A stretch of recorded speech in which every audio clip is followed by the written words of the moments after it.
విజయ్ భాస్కర్ గారు ఒక నిమిషం. అందుకే విజయ్ ధర్మాన భాస్కర్ గారు ప్రసాదరావు గారు యా మనతో పాదయాత్ర వెంకటేశ్వర రెడ్డి గారు ఒక నిమిషం మనతో పాటు అందుకే ధర్మాన ప్రసాదరావు గారు రాష్ట్ర ప్రజల సొమ్ము అంతా పోతుంది కాబట్టి ఉత్తరాంధ్ర ఉద్యమం వస్తది అని చెప్తున్నారు. యా ఓకే మనతో పాటు మస్తాన్ రావు గారు సీనియర్ జర్నలిస్ట్ జాయిన్ అయ్యారు. Sir good evening sir. Good evening అండి రవిచంద్ర. యా ఎస్ సార్, అంటే ఈరోజు భోగాపురం క్రెడిట్ ఎవరికి అనే దాని మీద మనం టాపిక్ మాట్లాడుతున్నాం. టాపిక్ ఎన్నో రకాలుగా అటు ఇటు ఇటు ఇటు తిరుగుతుంది. అయితే భోగాపురం క్రెడిట్ మాది అని చెప్పి ఒకవైపు తెలుగుదేశం పార్టీ చెప్తుంది. మా హయాంలోనే భోగాపురం ఎయిర్పోర్ట్కి అన్ని జీవోలు తెచ్చాము, అన్ని మేమే అనుమతులు తెచ్చామని. మరోవైపు వైఎస్ఆర్సీపీ కూడా భోగాపురం ఎయిర్పోర్ట్కి సంబంధించి ల్యాండ్ అక్విజేషన్ కానీ ఆడ కీలక అనుమతులు కానీ దాదాపు 1200 కోట్ల నిధులు కూడా మా ప్రభుత్వంలోనే తీసుకొచ్చాం కదా, అవన్నీ మా దాంట్లోనే జరిగాయి కదా, ఈ క్రెడిట్ మాది అని చెప్పి. అయితే ఆగస్టు 1వ తారీఖు ఈ ఎయిర్పోర్ట్ ప్రారంభం కాబోతుంది. ఇప్పుడు ప్రజలు క్రెడిట్ ఎవరికి ఇవ్వాలి అసలు? గుడ్ ఈవినింగ్ అండి 9+ న్యూస్ వీక్షకులకు, అదేవిధంగా పాదయాత్ర వెంకటేశ్వర రెడ్డి గారికి, విజయ్ భాస్కర్ గారికి, మీకు కూడా. సార్ ఇప్పుడు క్రెడిట్ ఎవరికి అనేదంటే కూడా నేను ఒకటి చెప్తాను. అసలు విభజన తర్వాత ఆంధ్రప్రదేశ్కి ఒక పెద్ద ప్రాజెక్టు అంటే మంగళగిరి దగ్గర ఎయిమ్స్ వచ్చింది నిజానికి విభజన తర్వాత ఎయిమ్స్. అలాగే ఇక్కడ చూస్తే ఇప్పుడు అంతర్జాతీయ విమానాశ్రయం వచ్చింది. దీనికి మనం సంతోషపడదాం కొద్దిగా, ఎందుకంటే ప్రత్యేక హోదా ఇటు ఇవ్వలేదు, పరిశ్రమలు రావడానికి రాయితీలు ఇవ్వలేదు. సరే ఎవరు పరిపాలించారు 10 ఏళ్లలో 12 ఏళ్లలో అనేది పక్కన పెడదాం. ఒక అంతర్జాతీయ విమానాశ్రయం వచ్చింది. దానిలో ఆలోచన ఏమో చంద్రబాబు నాయుడు గారిది, ఎందుకంటే 2015లోనే దాని గురించి చర్చ వచ్చింది. ఆ చర్చలో భాగంగా శ్రీకాకుళంలో పెడదామా, విశాఖపట్నంలో పెడదామా, విజయనగరం అంటే విజయనగరం భోగాపురం అనేది కూడా చంద్రబాబు నాయుడు గారి టైంలో ఆయన ఆలోచనకు అనుగుణంగా వచ్చింది. తర్వాత 2017లో కూడా ల్యాండ్ అక్విజిషన్కి వెళ్ళారు.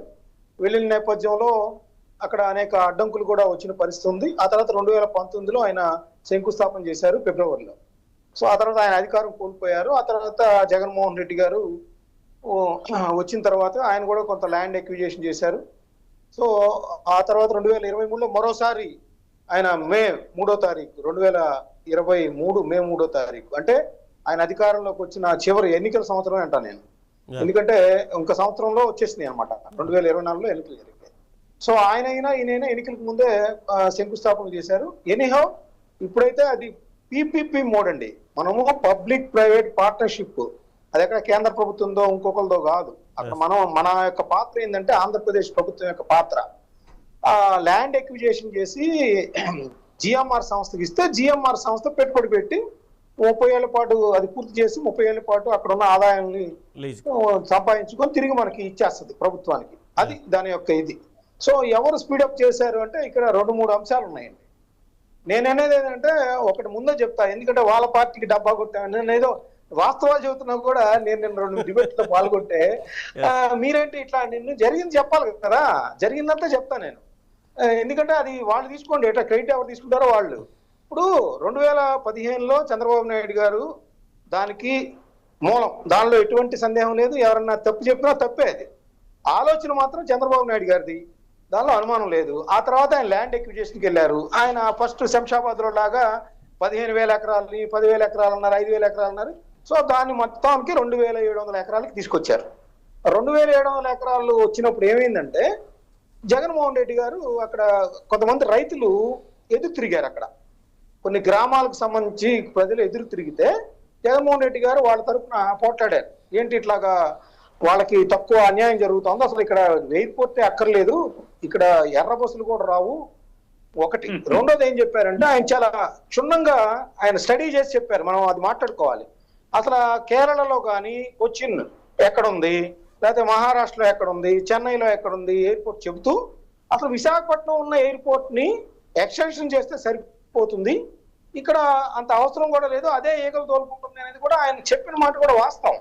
రైతులకి సంబంధించి మనం కేసులు వేసైనా ఈ అంతర్జాతీయ విమానాశ్రయాన్ని అడ్డుకుందామని చెప్పిన మాట కూడా వాస్తవం. దానిలో ఎటువంటి సందేహం లేదు, అది మనం ఎక్కడ కొట్టినా వచ్చింది. అయితే అలా జరిగిన నేపథ్యంలో కేసులు కూడా వేశారు. జగన్మోహన్ రెడ్డి గారు ప్రకటించారు కేసులు వేద్దామని. కేసులు అంతర్జాతీయ విమానాశ్రయం రాకుండా రైతులకు న్యాయం జరిగేలాగా నేను చూస్తానని ఆయన రైతులకు హామీ ఇచ్చాడు. దాని ప్రకారం కేసులు కూడా వేశారు. సరే ఆయన ప్రభుత్వం వచ్చాక ఆయన గమనించింది ఏంటంటే ఇదేదో మనం వ్యతిరేకించాం కానీ ఇది బానే ఉంది, దీన్ని తీసుకొస్తే బాగుంటుందని చెప్పేసి ఆయన మనసులో అనుకున్నారు. ప్రజలకైతే చెప్పలా, ఎందుకంటే ప్రజలకు చెప్తే ఏమైందంటే తాను తప్పు చేసింది చెప్పాలి కదా. Yeah. సో చెప్పలేదు. కానీ ఆయన కూడా ఒక 2 సంవత్సరాలు ఆలోచించుకున్న తర్వాత ఆ కేసులన్నీ విత్డ్రా చేయించి ఇంకేదన్నా పర్మిషన్స్ కావాలంటే కేంద్ర ప్రభుత్వం నుంచి పర్మిషన్ ఇవ్వడానికి రెడీగానే ఉంది. ఎందుకంటే అక్కడ నౌక మనకి ఏదైతే ఆర్మీకి సంబంధించింది ఏదైతే నేవీ వింగ్ది కదా, అందువల్ల ఎప్పుడు కూడా ప్రభుత్వం ఆలోచిస్తుంది, కేంద్ర ప్రభుత్వం ఆ ఏరియాలో ప్రత్యామ్నాయంగా ఇంకొక ఎయిర్పోర్ట్ రావాలని. సో దానిలో భాగంగా పర్మిషన్లు ఇచ్చారు. పర్మిషన్లు ఇచ్చిన తర్వాత జగన్మోహన్ రెడ్డి గారు కూడా ఆ రోజు 2026 జూన్ కల్లా దీన్ని పూర్తి చేస్తామని కూడా ప్రకటించారు. Yeah. ఆ తర్వాత చూస్తే 2023లో ఆయన కూడా 4 ఏళ్ళు పట్టింది. ఏది 19లో అధికారంలో వచ్చినా కూడా మళ్ళీ శంకుస్థాపన చేయడానికి 4 ఏళ్ళు పట్టింది. Yes. ఆ 4 ఏళ్ళు పట్టింది. ఆయన హయాంలో కూడా కొంత నిర్మాణానికి నోచుకుంది, కొన్ని 100 కోట్ల రూపాయలు ఖర్చు పెట్టారు. ఆ తర్వాత చూస్తేనేమో మళ్ళీ కూటమి సర్కార్ వచ్చిన తర్వాత మిగతా ఏదో కంప్లీట్ చేశారు. కంప్లీట్ చేసి అనుకున్న టయానికి రేపు ఆగస్టు 1వ తారీఖున. అయితే ఇక్కడ ఈ కొంత క్రెడిట్ ఏంటి అంటే ఖచ్చితంగా జగన్మోహన్ రెడ్డి గారి సమయంలో కూడా అభివృద్ధి అక్కడ జరిగింది, దానిలో అనుమానం లేదు.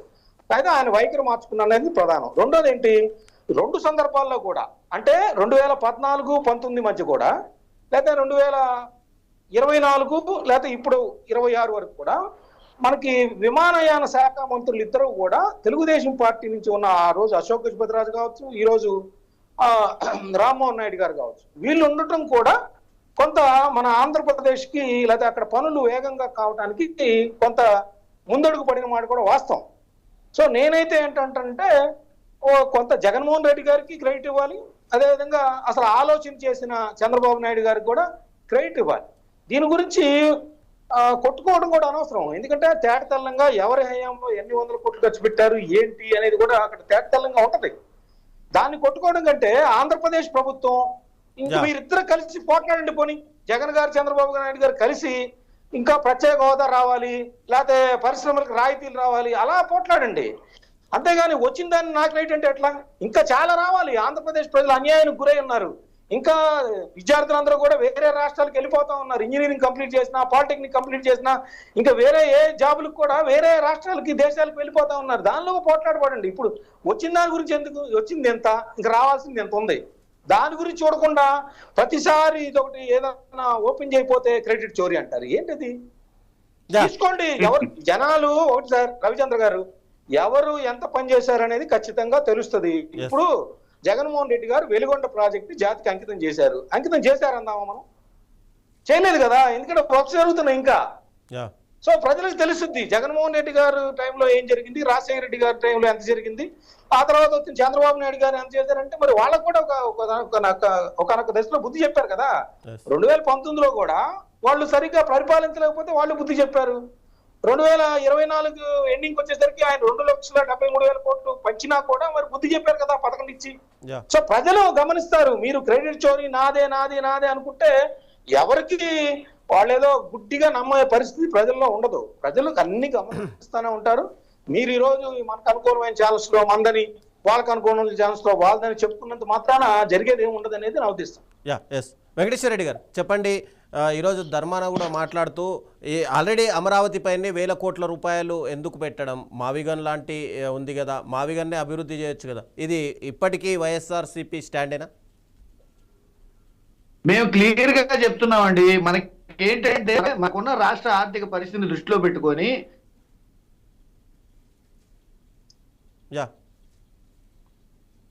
ఓకే విజయభాస్కర్ గారు చెప్పండి.